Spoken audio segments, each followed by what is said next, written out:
Morning grade 5 class. Once again, we are here in our mathematics class. Now, from your previous lessons, you learned about the adding and subtracting of decimals. Now, let's have a review or drill time. Okay, 40.25 plus 2.5 equals 2. Okay, let's take it in one by one. So 5 plus 0 equals 5. 2 plus 5 equals, okay, what's it? 7. 0 plus 2 equals, of course, 2. Don't forget the decimal. Okay, 2. 4 plus, okay, let's just bring down the 4. Okay, the answer is 42.75. The next one. Okay. 532.23 plus 25.22 is, okay, let's take it one by one. 3 plus 2, okay, it equals 5. 2 plus 2 equals 4. Copy the decimal. 2 plus 5 equals 7. 3 plus 2 equals 5. Very good. And bring down 5. Okay, the answer is 557.45. Class, I want you to read with me. Okay, read as I read so that you will master how to read numbers with decimals. Okay, the next one is 56.78 plus 6.26. Okay, what's the answer? Let's take it one by one. 8 plus 6 equals, okay, it equals 14. So, what's the next? Okay, remainder. Okay, or it is, you are going to put the tens into the second number. So 1 plus 7 equals 8 plus 2 equals, okay, 10. Okay, punta mo na naman ulit yung number 1 doon sa may taas ng 6. Yan. Yan. So 1 plus 6 equals 7 plus 6 equals, okay, very good, 13. So saan mapupunta yung 1? Okay, so pupunta yan doon sa taas ng 5. So 1 plus 5 equals 6. Very good, class. Ayan. So the answer is 63 and 63.04. Okay. Ayan, let's take this one. 25.25 minus 4.25 is, let's take it one by one. 5 minus 5, of course, 0. 2 minus 2, of course, 0 again. Then copy the decimal. Itapat nyo lang para hindi kayo malito. Ayan. 5 minus 4 equals, of course, 1. And then bring down 2. The answer for 25.25 minus 4.25 is 21. Okay, let's have the other one. Okay, 452.45 minus 15.40. Ayan. So let's take it one by one again. 5 minus 0, of course, 5. Okay, 4 minus 4, of course, 0. And then copy the decimal. Then 2 minus 5, oops, parang hindi pwede. So gagawin natin, hihiram tayo sa kabila. Hihiram tayo dun sa may tens place. Okay, ayan, 5. So yung 5 magiging, okay. So kung kukuha tayo ng isa dito, pupunta doon sa 2. It's the 1. So magiging 12 na yon at yung 5 magiging 4. Okay, tama. So 12 minus 5 equals, okay, pwede na. Okay, 7. Very good. Yung 4 minus 1, pwede kaya yon? Can we subtract 4 minus 1? Of course, yes. So 4 minus 1 equals 3. And then bring down 4. Okay, nakukuha nyo ba? Okay, sa review time. Okay, let's have this one. 541.85 minus 39.82 equals, okay, let's take it one by one again. Let's start with the decimal. 5 minus 2, can we subtract? Yes, equals 3. 8 minus 8, can we subtract? Yes, equals 0. Then copy the decimal. What about 1 minus 9? Okay, parang hindi siya pwede. Talagang hindi siya pwede i-subtract. So, hihiram ulit tayo sa may tens place, which is the 4. So, kakancel natin yung 4. At yung 1 magiging, tama, magiging 11. At yung 4 magiging, ano na?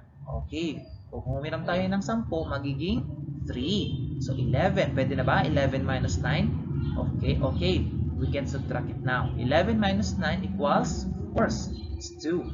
Okay.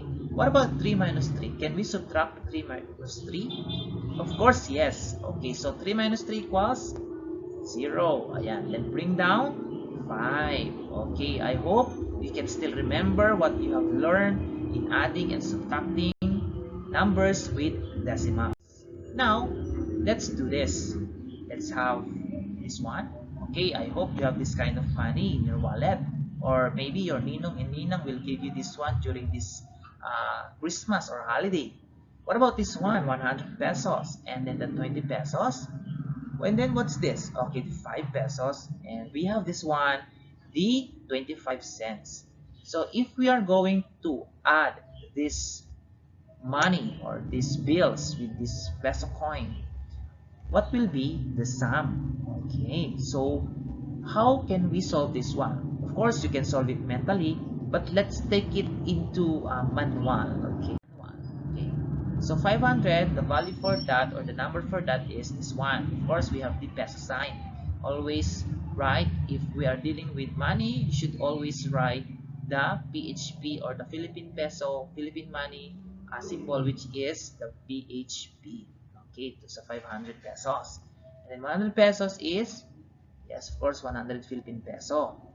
Okay, 20 is 20 pesos Philippine peso. And then 5, we have 5 Philippine peso. And then we have 25 cents Philippine cents. Oh, yeah. So, what will we do if to get the, what kind of operation will we use to get the sum of this money? Okay. So, we have, of course, we have 625.25 equals, we can read that as 625 Philippine peso and 25 cents. Okay. Now, based on those examples, uh, these are your learning objectives for today. First, effectively use the appropriate steps in solving and understanding word problems. So, we will be dealing about word problems.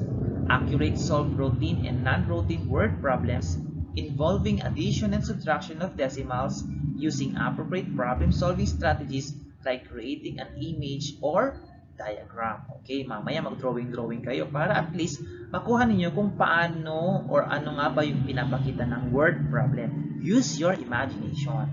Okay, the third one is correctly connect the word problem situations in a day-to-day life activities. Of course, in any word problems in our mathematics, we can relate it into our in our daily life.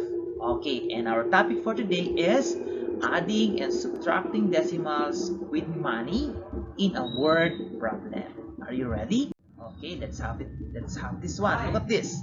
Adding the left coins from your mother's coin purse after you help her purchasing and carrying groceries from CSI. So, your mother gave you the wallet, the coin purse, for you to add how many left coin are there in. Okay, so you have seen there that 10 pesos, there are 10 pieces of 10 peso coin, and then you have seen there 3 centavo coins, 3.25 cents. So the answer for that, ilan na lahat yung natitirang pera sa wallet or sa coin purse ni mother? So it is 0 plus 5 equals 5, 0 plus 7 equals 7, copy the decimal, and then 0, and then bring down 1. So the left money or the left coin in your mother's coin purse is 10.75. Okay. Now, yeah. From the budget of 1,000 peso bill by your mother in purchasing groceries, how much is your expenses when you subtract the coins you added or counted from your mother's coin purse? Ayan, kanina may na-solve ka or may nabilang kang natirang pera dun sa coin purse ni mother na 10 pesos and 75 cents. Now, kung meron siyang dalang 1,000 peso bago kayo na grocery, ilan kaya ang nagastos nyo? So, what operation we will be using? So, of course, subtraction. Okay, ayan. So, 1,000 pesos or 1,000 minus 10.75. Ayan, medyo mahirap to pero madali lang yan. Hihiram-hiram lang tayo. Ayan. So, 0 minus 5 cannot be. So, hihiram tayo sa kabilang, yung katabi niyang 0. Kasi yung 0, mas yung tens ng decimal ay mas mataas sa hundreds ng decimal place. Okay, so pag himiram tayo dyan, so of course, magiging yung 0 hanggang sa may ones, tens, hundreds, and thousands place ay magiging mapapalitan lahat yan. So, kapag humiram tayo ng isa, of course, 10 minus 1. Siyempre, 9. Ayan. So, magiging 9 na lahat ito. Ayan. Hiram-hiram. Ayan. Hiram-hiram. So, yung 1 dito mawawala na. Okay. Pwede na bang i-solve? Of course, yes. 10 minus 5 equals 5. 9 minus 7 equals ilan? Of course, 2. Capital decimal. 9 minus 0, of course, 9.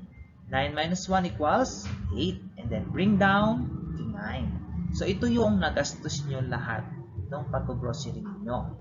Now, your mother gave you the 10 pesos and 75 centavo as your reward in helping her. What will you do with that? Anong gagawin mo dun sa 10 pesos? O, pahala na kayong pumili. It's up to you. What will you do with that? What you will do with that money? Okay, first, I will put it in my piggy bank. Ilalagay nyo sa piggy bank. Or second is, I will give it to the street children like the badjams. Okay, bahala na kayo kung anong gagawin nyo doon. As long as it is from your heart. It is a decision from your heart. Okay, now, let's try this one. Let's have the I do it. Ayan. Tignan nyo kung mabuti kung paano ko sasagutan tong word problem na to. Okay. Word problem about mini ko yan. Tony, a grade 5 pupil from Kayukay Elementary School has 19 pesos and 75 cents if he has to buy 5 packs of botanic seedlings worth 2 pesos and 20 centavo each for his mini backyard garden. How much will change he get from the seller? Ayan. Ilang kayang barya ang makukuha niya? Ilang kayang sukli ang makukuha niya? Okay. In answering a word problem, you need to follow the steps in answering the word problem. First, we have understand the problem. Of course, sagutin mo yung what is asked, what are the given facts, solve the hidden given, then plan what operation will be used, then solve, then check, then your final answer in a whole sentence. Ayan. Hindi pwedeng number lang susulat mo kapag final answer. Kailangan, you need to, what? To write it in a full sentence. Okay. Yan. Understanding the problem, what is asked in the problem? Of course, the answer is, how much will change he get from the seller after buying the botany seedlings? The second one, what are the given facts? Ayun, kokopihin mo lang or titignan mo lang ano ba yung mga facts. Of course, facts are the numbers being presented in the word problem. The budget is 19 pesos and 75 cents for 5 packs of botany seedlings worth 2 pesos and 20 centavos each. Ayan. Understanding the problem, solve the hidden given. Ano ba yung mga hidden given? So, yung 5 packs of botany na nagkakahalaga ng 2 pesos and 20 centavos each. So, pagpaplasin mo lang yung limang beses na 2.20. So, 2.20 plus 2.20, 2.20, 2.20, 2.20. Ayan. Ano kayong sagot dyan? Okay. Let's solve it later. Ayan. What operation will be used? Of course, the addition and subtraction. Plan. Ayan na, solve na tayo. So, 2.2, kanina, ano kayang sagot dun sa hidden value is the 11 pesos. Ngayon, anong susunod na gagawin? So, susunod na gagawin ay, Okay, isusubtract natin yung budget niya doon sa halaga ng 5 packs ng botany seedling, which is 11. Papakita ko. Ito. So, ito yung budget niya, 19.75. Ito naman yung bayad noong, noong 5 packs of seedlings, botany seedlings. So, anong sagot? So, 5 minus 0 equals 5. 7 minus 0 equals 2. Okay? 9 minus 1, 8. So, 1 minus 1 equals 0. So, ang magiging sukli niya is 8.25. Gaya nga ng sabi ko kanina, na kapag ang final answer should be written in full sentence. So, the answer is the change that Tony will receive from the seller is 8.75 pesos. Ayan. Okay. Additional question, if you were Tony, will you use your own money to buy patani seedlings or any kind of seedlings and make a mini garden at your home? Of course, you are the one who will answer that. Just nod your head up or downward if yes, and then just nod your head left or right if no. Ayan. Now, let's do the we do it. Oh, tayong gagawa nito, sabayan niyo ako. You have a project in your art subject about making a kite. The instruction says that the perimeter of quadrilateral kite should be 415 and 85 centimeters. If two known sides measure are 155.25 each, what is the measure of the last two unknown sides of the kite? Will you submit your project on time? Yes or no? Yan, let's try to solve this one. Ito yung kite. Nakikita nyo ba yung kite? Yes. Sabi dito, makikita nyo dito, ayan, wait lang. Makikita nyo dito ay tinuturo niya yung two unknown sides. Ito yung problem. Ano kayang measure nito? Samantalang dito sa kabilang side, ito yung sinasabing, ayan, yung measure ng two known sides, which measures 155.25 centimeter each. Now, how to solve that one? Okay, so of course, pag sinabi niyang two sides, pag-addin lang natin yung, pag-addin lang natin yung 155.25 plus 1.55.25 is 300. Okay, 310.50. What about the other one? Anong gagawin natin? Okay, solve for the unknown measurement. Ito yung perimeter ng quadrilateral kite, which is 415.85 cm. Ilales lang natin yung na-solve nating measure ng known side, which is 310.50 cm. So the answer is 105.35 cm. So of course, ang final answer is the sides of the two unknown sides is 105.35 cm. Nakuha nyo ba? Okay. So ito yon. Ito na yon yung tinuturo niya. Okay. Yun yung measurement ng dalawang yan. Okay. Additional question and answer. Will you submit your project on time? If yes, draw a simple kite on the left side of your paper. If not, draw your favorite emoji or smiley in Messenger. Okay. Now, it's time for you to shine. You do it. In your science subject, you have learned that the diameter of the Earth is 12,756 kilometers. If it's because you love reading, most especially when it comes to science facts, you read that Mercury's diameter is about 7,876.6 kilometers shorter than that of the Earth. Out of curiosity, you have asked yourself, what is the diameter of Mercury? Will you love reading? Okay. Ayan, what is asked? Of course, is the diameter of Mercury. Okay, sabayan nyo. Tingnan nyo lang kung tama yung sagot nyo, ha? Okay. Next one. What are the given? Okay, the given are, the Earth is 12,756 and Mercury's diameter is about 7,876.6 kilometers shorter than Earth. Okay, kapag meron ang mama nyo sa tabi nyo or ate nyo sa katabi nyo, you say your answer before I show it, and then your mother will check it if it is correct. Okay, now, what operation will be used? Sabihin nyo. Of course, subtraction. Okay, here how to solve it. Okay, sige, papakita ko yung given. Sige, I'll give you 2 minutes. Okay. Or 1 minute para sagutan. Okay, are you done? Okay.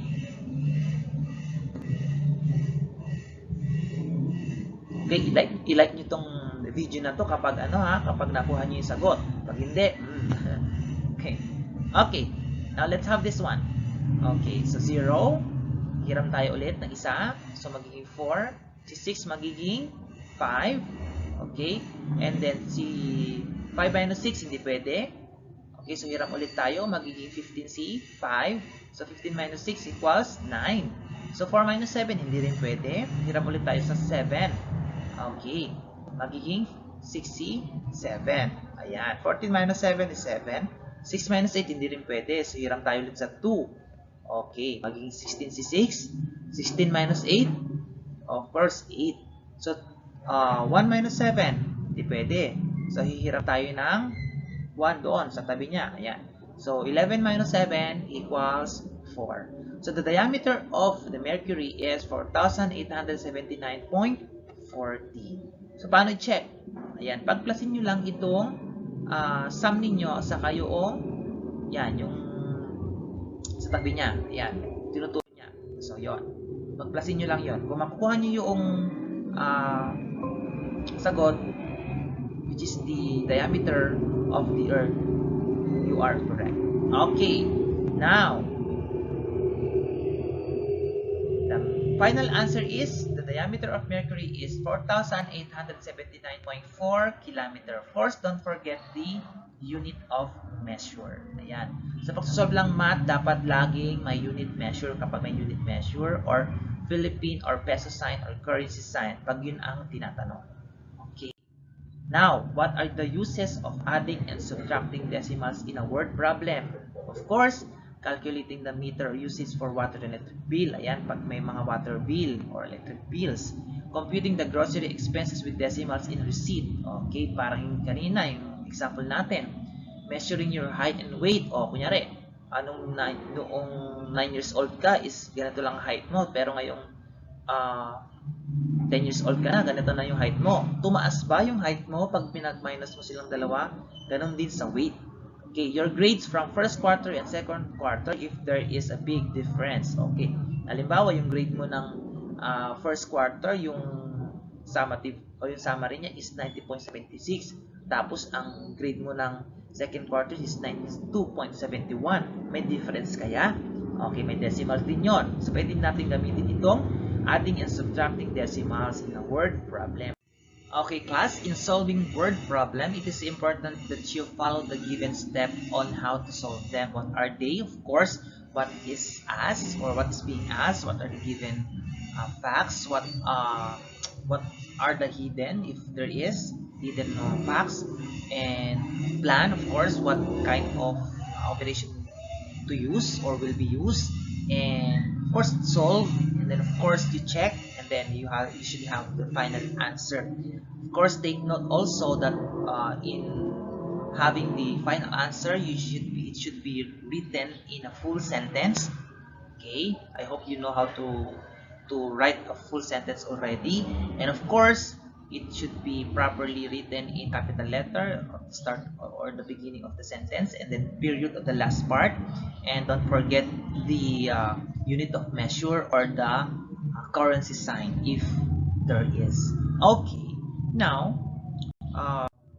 for your activity, solve the given problem, write your answers in your notebook. Okay, for this one, I want you to post or to send your answer in our group chat. Alona filled the container with 3.5 liters of water. Her mother used 0.75 liters of water for cooking and 1.25 liters for palamig. How much water was left in the container? Ayan. I want you to comment, or I want you to send your answer, how you solve it. You picturean nyo to, isend nyo to sa GC natin. Okay, that will serve also your attendance for today in our this discussion. Okay, now for your enrichment activity na nagpadala kami ng module sa math book ninyo.